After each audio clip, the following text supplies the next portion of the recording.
ശ്രുതി താഴ്ത്തി പാടുക പൂങ്കുയിലേ എന്നോ.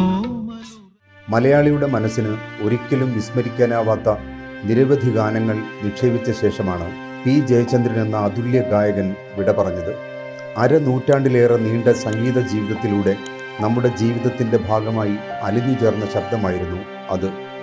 1965 കുഞ്ഞാലിമരയ്ക്കാർ എന്ന സിനിമയിലാണ് ജയചന്ദ്രൻ ആദ്യമായി പാടിയത്.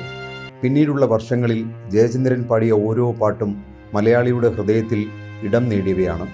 സിനിമാ ഗാനങ്ങളിലാണെങ്കിലും ഉത്സവ ഗാനങ്ങളിലാണെങ്കിലും ജയചന്ദ്രൻ്റെ സ്വരം വേറിട്ട അനുഭവമായി മാറിയതാണ് നാം കേട്ടുകൊണ്ടിരുന്നത്. യേശുദാസിൻ്റെ സംഗീതകാലത്ത് ജീവിക്കുകയും അത്ര തന്നെ മൗലികതയോടെ തൻ്റെ സ്വരശുദ്ധി നിലനിർത്തുകയും ചെയ്ത ഗായകനാണ് ജയചന്ദ്രൻ. 81 വർഷത്തെ ജീവിതത്തിലൂടെ ജയചന്ദ്രൻ കേരളത്തിലെ പല തലമുറകളെ സംഗീതത്തിലൂടെ സ്വാധീനിച്ചു. വ്യക്തിപരമായി എപ്പോഴും ശരിയുടെ പക്ഷത്ത് നിൽക്കുന്നതിനാണ് ഈ ഗായകൻ ശ്രമിച്ചത്. എന്നും ഈ സ്വരം മലയാളിക്കൊപ്പമുണ്ടാവും. ആ നാദം നിലച്ചെങ്കിലും അദ്ദേഹം നമുക്ക് നൽകിയ ഗാനങ്ങൾ അമൂല്യമായി നമ്മുടെ സാംസ്കാരിക ശേഖരത്തിൽ നിലനിൽക്കും. ജയചന്ദ്രന് അന്ത്യാഞ്ജലി. ഒന്നിനി ശ്രുതി താഴ്ത്തി പാടുക പൂങ്കുയിലേ